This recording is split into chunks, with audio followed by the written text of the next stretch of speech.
Oke semuanya, kembali lagi di pembelajaran C++ kita. Hari ini kita akan belajar tentang kondisi percabangan atau if conditional. Jadi jika ada dua kondisi yang bercabang, kalian memerlukan yang namanya if.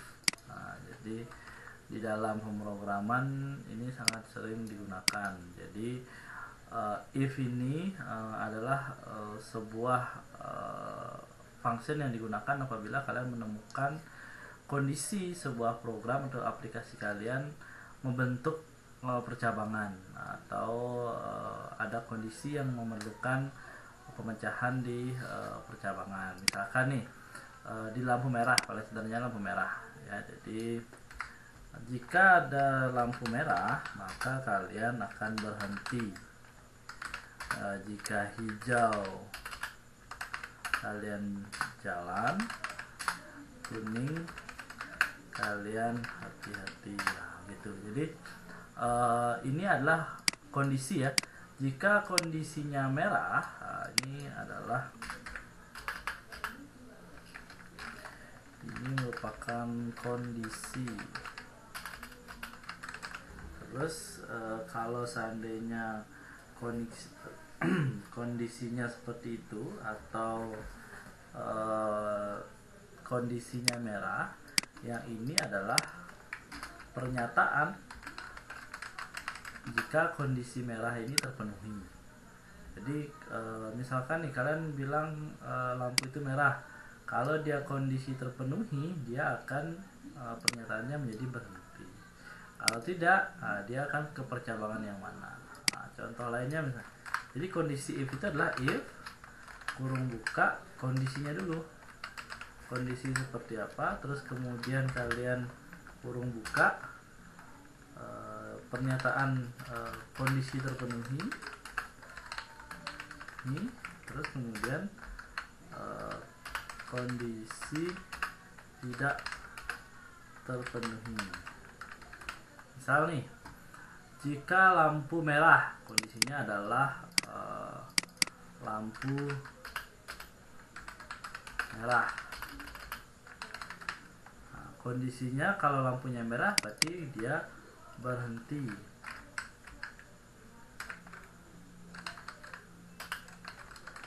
Kalau tidak terpenuhi dia jalan. Nah, nanti program akan mengecek, user menginputkan lampunya ternyata warnanya hijau, berarti tidak masuk ke dalam sini, dia akan masuk ke dalam sini, maka dia akan jalan. Nanti kalau usernya menginputkan merah, berarti dia ada di kondisi ini, lampu sama dengan merah, berarti kondisi terpenuhi, maka dia akan berhenti.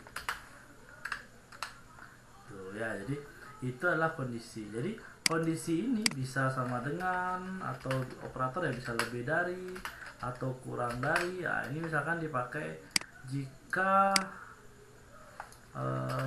nilai lebih besar dari 80. Nah, kalau dia terpenuhi lebih besar daripada 80, kalau kalian main Excel biasanya tahu nih, jika nilai lebih besar dari 80 maka dia lulus. Nah, selain itu dia tidak lulus. Nah, jadi kurang lebih seperti itu. Jadi pada saat ada user menginputkan nilainya 90, berarti dia terpenuhi nih, lebih besar daripada 80, berarti dia si program kalian akan memberikan lulus. Nah, kalau seandainya dia 60, kondisinya tidak memenuhi nih, kalau lebih besar dari 80 maka dia tidak lulus. Jadi itu ya. Jadi itu kondisi. Nah, kalau seandainya di sini kurang lagi. Kalau kondisi tidak terpenuhi, kalian harus memasukkan yang namanya else. Nah, jadi dalam else-nya ini baru kalian isikan tidak lulusnya. Itu ya. Jadi pertama kondisi. Nah, kondisinya seperti apa, terus kemudian kondisi terpenuhi, else kondisi tidak terpenuhi.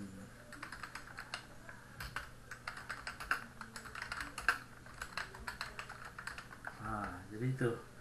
Jadi nah, kita akan buat contohnya ya. Jadi kita akan buat contoh, kita menggunakan berat badan.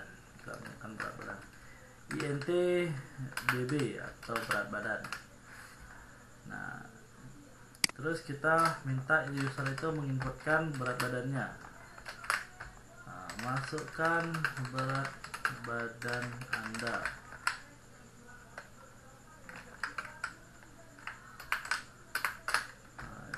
In BB.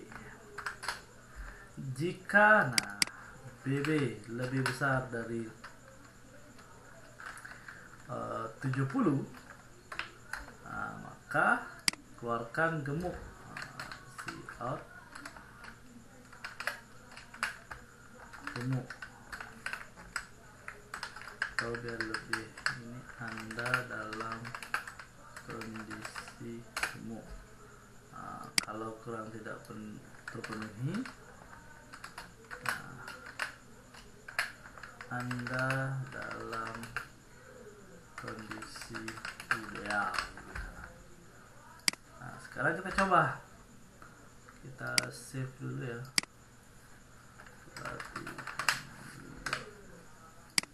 Kita save, terus kita execute, compile and run. Nah, kita akan mencoba masukkan, ini kondisinya 70 ya. Kalau kita masukkan 60, dia ideal karena belum lebih besar daripada 80. Nah, kalau seandainya kita masukkan 75, Anda dalam kondisi gemuk ya. Nah, bagaimana kalau seandainya kita memasukkan 70?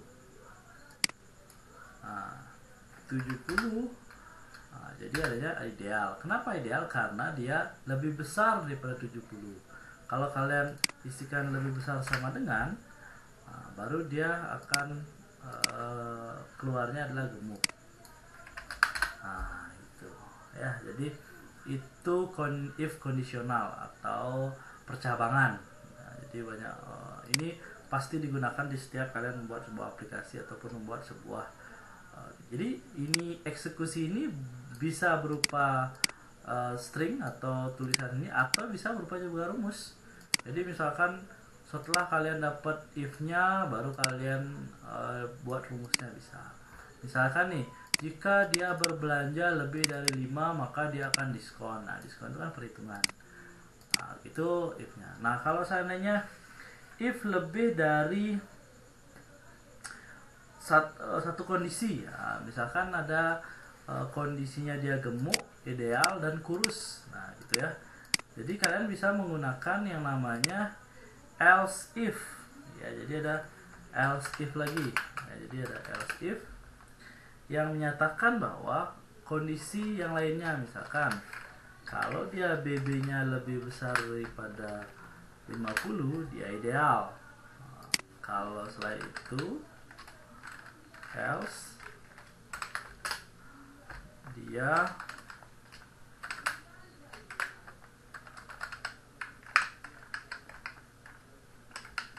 Anda kurus. Jadi kita punya 3 kondisi ya. Kondisi di atas 70, kondisi di atas 50 namun di bawah 70, kondisi yang tidak dua-duanya. Jadi kondisi yang di bawah 50. Nah, kalau 80 masuk mana? Masuk sini. Kalau 55 masuk mana? Di sini. Kalau 69 masuk di mana? Masuk di sini. 70 masuk sana. Terus 50 masuk di mana? Masuk di sini. Karena tidak lebih besar sana. Tuh, nah ini bisa dipakai di misalkan nih, jika lampu lalu lintas atau lalin sama dengan merah, jadi dia harus integer ya. Jadi kalian bilang mau merah boleh gitu. Nah, jadi jika berat badan lebih besar daripada 70, atau misalkan kalian pakai nilai, masukkan nilai mahasiswa. Jika nilai lebih besar dari 70, maka dia lulus.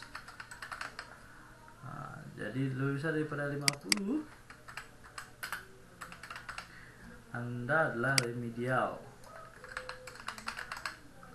Else, Anda tidak lulus. Jadi else ini adalah mengacu kalau seandainya nilai dua-duanya ini tidak terpenuhi. Jadi kalau dia tidak lebih besar daripada 70, tidak lebih besar daripada 50, dia akan masuk ke sini. Gitu. Jadi 50 pun dia akan masuk ke sini. Nah, tapi kalau seandainya kalian punya else if yang lain, bisa ditambahkan di sini. Jadi intinya kalau kalian mau banyak punya kondisi, tinggal menambahkan else if lagi. Else if, terus kemudian kurung buka, kurung tutup, kondisi selanjutnya ditambah lagi gininya ya, jadi hasilnya seperti apa lagi. Else if ya, jadi kalau ada kondisi lain gitu terusnya. Nah, sampai kita ditutup dengan else. Nah, kalau tidak semua ini, apa yang akan kalian lakukan? Jadi misalkan kalau tidak lulus dari remedial, berarti tidak lulus. Jika tidak lampunya tidak jalan ataupun tidak berhenti, maka dia hati-hati kan. Jadi tidak perlu lagi dibuatkan kondisi kalau seandainya sudah di sini. Jadi kalau tidak semua dipenuhi ini, maka apa yang akan terjadi? Itu perjawaban ya. Jadi kalau kalian mau buat lulus remedial lulus bisa. Jadi misalkan di sini nilai bisa level 50. Nah, jadi kita langsung pakai else di sini.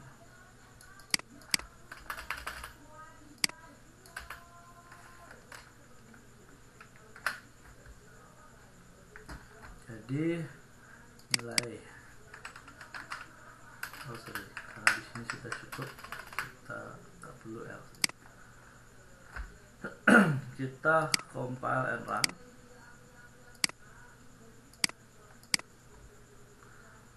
In nilai di sini. Nah, ini yang saya bilang ya, kalian memanggil nilai tapi di atas kita deklarasinya BB. Jadi di sini akan error tuh, nilai was not declared, jadi dia belum dideklarasikan di atas, jadi dia belum dikenali. Maka kita harusnya kenalkan dia bahwa ini adalah sebuah nilai.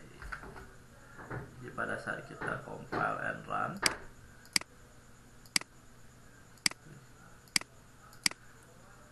masukkan nilai mahasiswa 90, lulus. Terus masukkan nilai 25, berarti tidak lulus. Masukkan nilai 57, remedial. Itu sih ya. Jadi ini if conditional. Selanjutnya kita belajar tentang case. Jadi kalau ini if, kita belajar tentang switch dan case. Nah, kalau seandainya if, ini kan tadi if kondisi, terus kemudian setelah kondisi ada kondisi terpenuhi, ada yang tidak terpenuhi. Nah, gitu. Nah, sekarang kita belajar tentang switch case. Jadi switch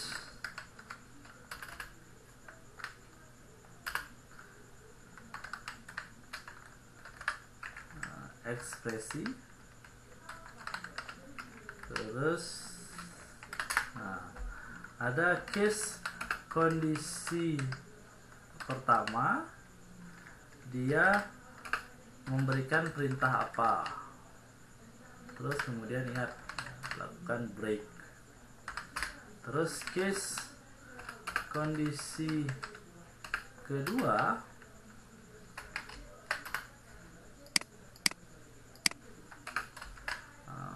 dia akan memberikan perintah 2 dan break. Nah, kalau yang tadi kan else. Nah, kalau di switch kita pakai default. Defaultnya apa nih kalau seandainya tidak dipilih 1 dan 2, perintah 3 ya. Jadi contoh misalkan nih kita kondisi ini ya, case kondisi ini tipe datanya harus ordinal atau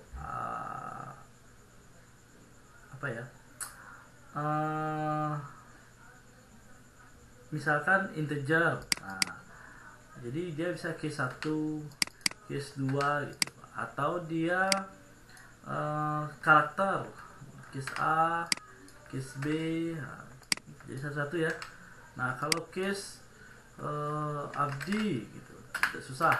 Jadi tidak bisa kita terima. Jadi tidak dengan data ordinal itu susah akan perintah itu diperiksa kondisinya. Jadi kalau case abdi ini susah perintah kondisinya, maka kita bisa menggunakan yang ordinal. Jadi boleh juga dengan boolean true, false, atau kalau case y dan n,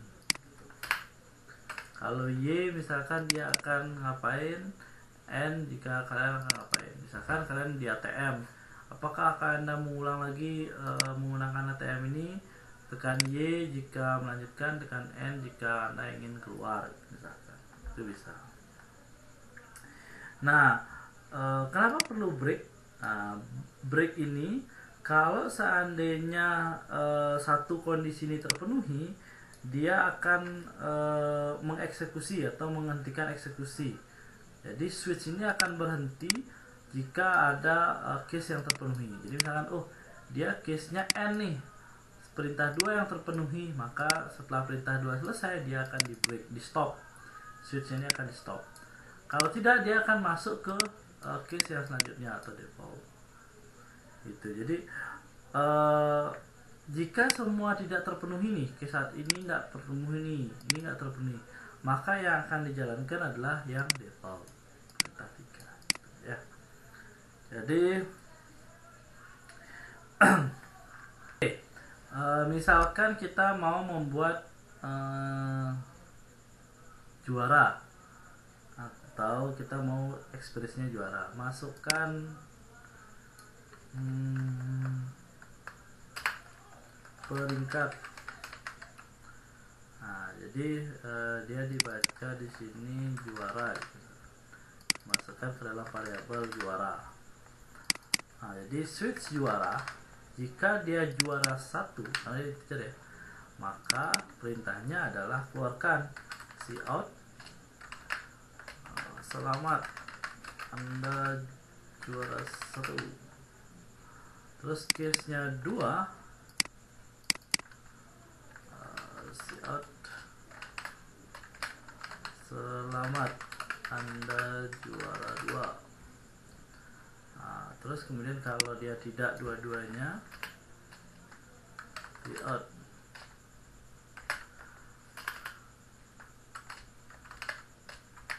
maaf Anda belum masuk juara.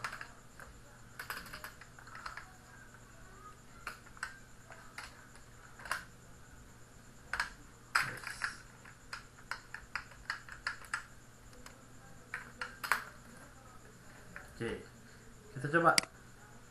Kita ls latihan 6, compile and run. Set. Nah, masukkan peringkat Anda 2, selamat Anda juara 2. Execute, compile and run. Teruskan 5, maaf Anda belum masuk juara. Nah, switch case ini digunakan untuk apa? Biasanya memilih menu, jadi switch menu. Jadi misalkan kalau dia menu 1, apa yang keluar, misalkan dipakai menu masukkan menu 1, soto ayam nasgor,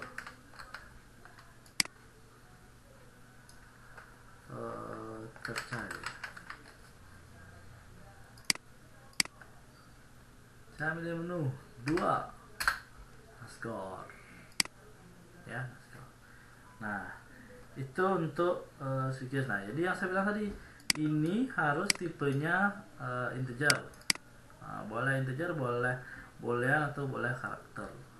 Jadi misalkan kita pakai char ya, char menu case A, case B.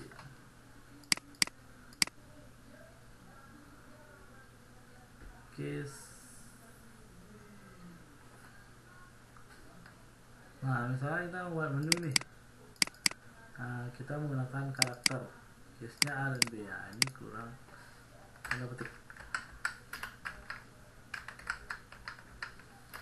petik 1 ya. Nah jadi pada saat udah disimpan ya, latihan 7. Nah jadi di sini kalian bisa lihat case A, case B. Nah jadi kalau dia memilih B gitu, berarti dia akan skor keluarnya. Terus kemudian kalau seandainya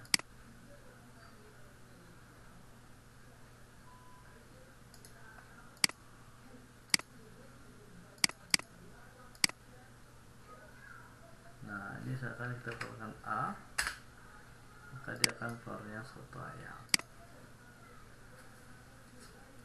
Ini bisa kalian kembangkan ya, misalkan kalian mau buat menu, terus kemudian ada diskonnya. Jika dia memilih soto ayam, nah, dia apa yang terjadi? Nah, itu bisa kalian ya dibuat pengembangannya. Oke, itu belajar tentang if dan case. Besok video selanjutnya kita akan belajar tentang perulangan atau for. Oke. Terima kasih yang sudah menonton. Semangat untuk membuat programnya dan belajar programnya. Jadi ini basic ya, dasar ya. Jadi kalian ingin jadi programmer, pelajari basicnya. Oke, terima kasih. Sampai jumpa di video selanjutnya.